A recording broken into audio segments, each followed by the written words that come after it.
13 Reads, sponsored by Independent Bank.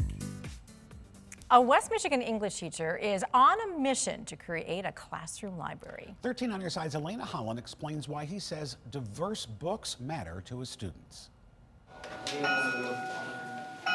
Inside this classroom is a world of learning. About like figurative language, tone, mood. But inside this stack of books, the worlds the students find are endless. There's so many things you can learn from good books. Ottawa Hills High School teacher Matt Harrison That's probably my favorite one. knows the power of reading now, but that wasn't always the case.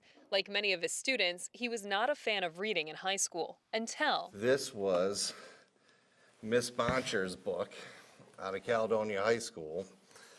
And it was the only book, I'm ashamed to say, I ever read all the way through in high school, but I still even I dated it.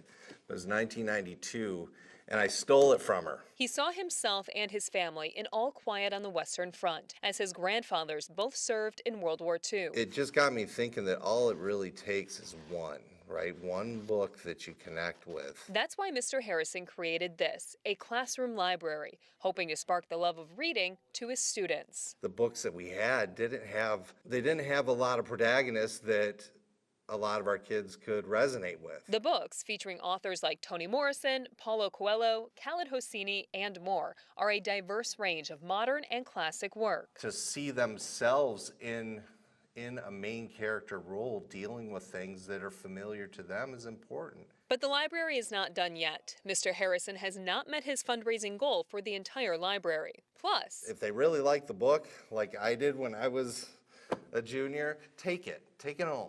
I'll buy another one. his goal is to build a culture of reading, one where 20 years from now, his students will tell him about the book that opened their world of literature. If you're feeling alone and you find out that somebody penned a thought or an experience that you're having right now that you think you're the only one in the world that ever thought that, all of a sudden, even if you don't know who they are, you don't feel alone so much anymore. And if you want to help donate to the Classroom Library, you can do so on the GRPS Foundation website. We have a link to that in this story on 13onyourside.com.